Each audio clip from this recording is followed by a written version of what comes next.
thank all of our partners that made this possible. First, I'd like to thank Valleywise Hospital, Burn Center, Arizona Humane Society, our partners at Fire Prevention, 1-800-BOARD-UP, and the Arizona Burn Foundation. Thank you all for your support of this event.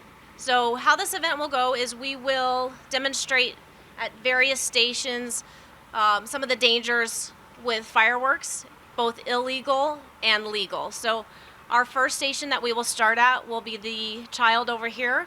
The child is holding legal fireworks. So we have a sparkler, and then we have a fun firework that looks like it's for a child, which it is, but the things we have to be careful of, they have to have adult supervision. At all times, we need to have a bucket next to the child for extinguishment, a bucket of water, and we need to make sure that you have adult supervision. Sparklers can burn at 2,000 degrees, so you have to be very, very careful when you're handling these. The child is wearing normal clothing, which is made of synthetic fabrics, which can go up very quickly. So these fireworks are extremely dangerous to our children. So our first demonstration, we will demonstrate how injuries can happen, bodily injuries, and injuries with fireworks happen approximately 10,000 times throughout the United States. So this is to simulate a child enjoying the 4th of July, playing with fireworks, unsupervised, maybe running around. And these are the things that we want to prevent. We want to make sure we have adult supervision at all times. We're handling fireworks properly, and I'll let the demonstration begin.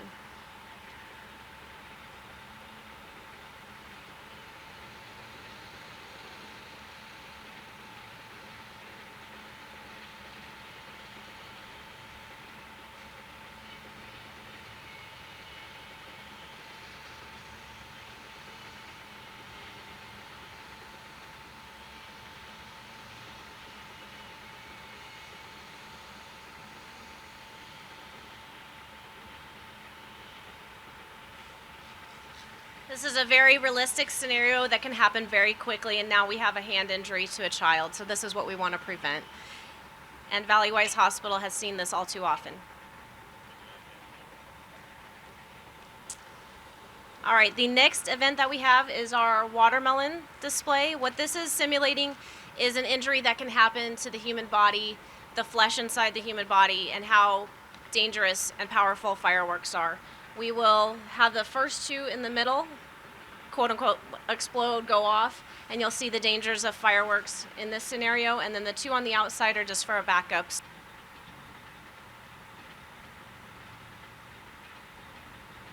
It's important anytime that you're lighting a firework that you never go after a dud and try to light it again. You wear proper eye protection and proper hand protection.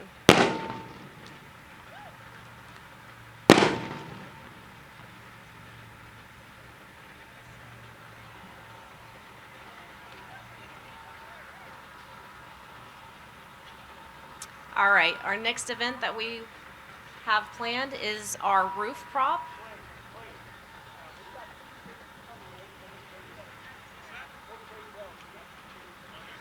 So we have a roof prop that simulates the roof of a home.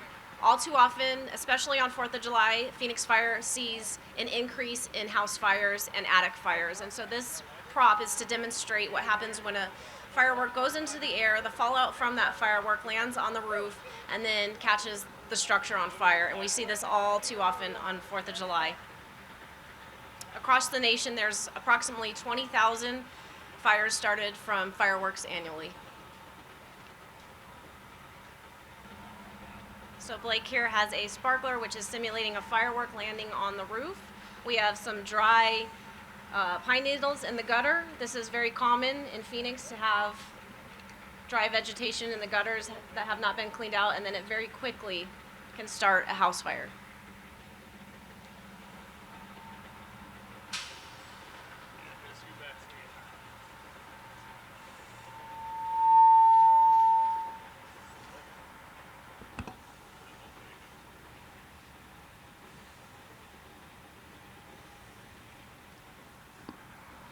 This can happen on 4th of July where a firework sits on a roof for an extended period of time, everyone's gone to sleep, and then you end up with a fire in the middle of the night. and now your family's at risk and you're all trying to get out of the home. So sometimes this does take a while to kind of build up. Products are burning right now, and then over time it's going to light up in the middle of the night. And this is a good time to remind everyone to make sure that you all have smoke detectors, that they're in proper working order, and that you do test them and check them.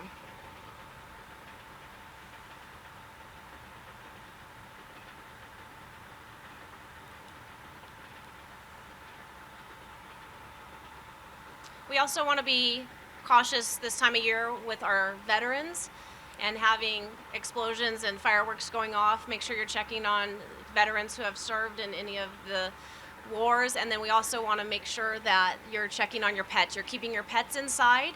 Pets can be startled very quickly, and they can run from your home and property. So you want to make sure you're securing your pets on the 4th of July.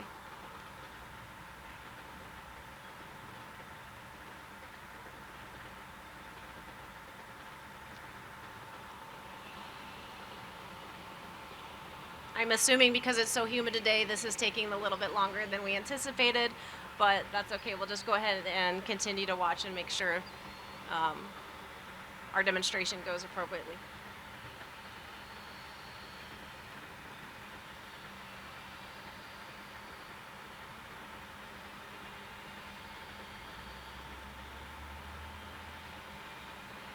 We do have on our table, we have illegal fireworks and also legal fireworks. We also have our fireworks safety brochure. Go ahead and make sure you pick up one of these, full of very good safety information.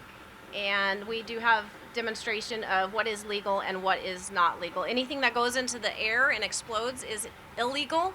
Anything on the ground or sparklers is legal, but you still want to make sure that you're handling those fireworks properly, and that you do have a bucket of water next to you. You're watching your children. Make sure you're wearing proper eye protection, and have all bystanders be about 20 feet away from any fireworks. So what we'll do, we'll go ahead and open this up for interviews.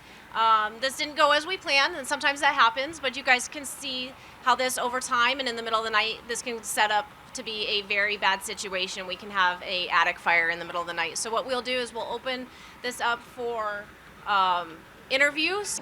This is one of those events where we get to teach that education component, hopefully to stop someone this week from getting hurt by fireworks or all the other things that come with a holiday like July 4th.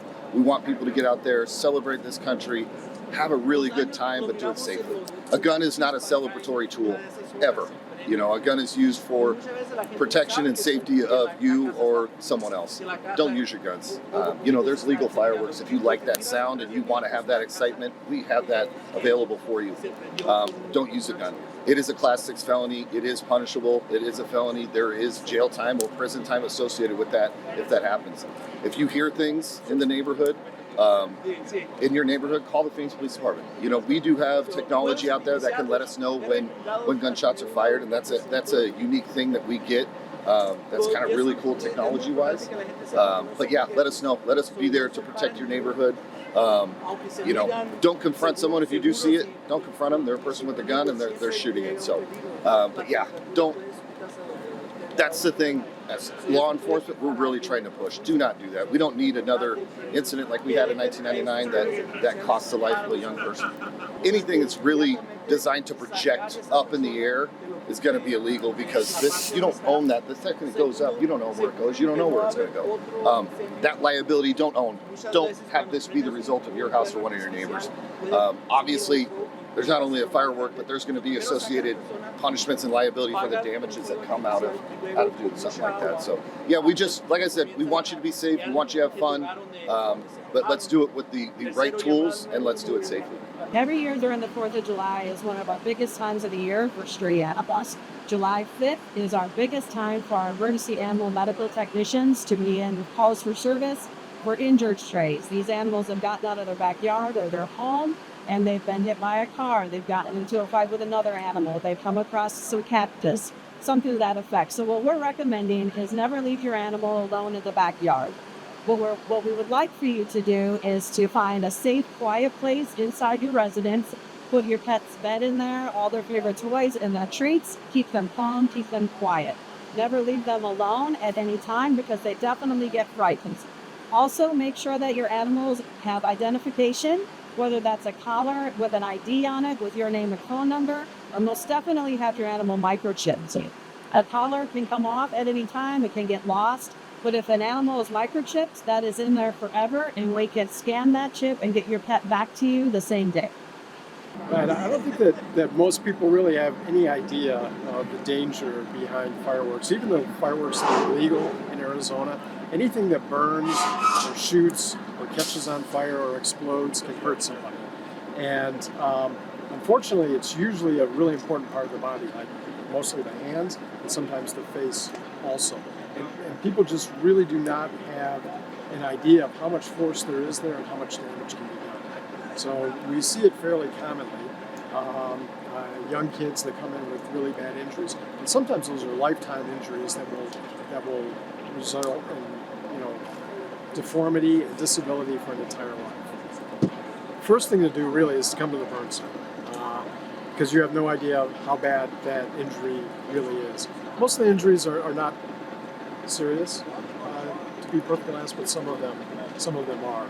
And I think oftentimes people don't really know what they're looking at. So first thing to do is to, if there's a fire, get the fire out, cool things down, no ice, put a clean dry bandage on, and come to the burn center.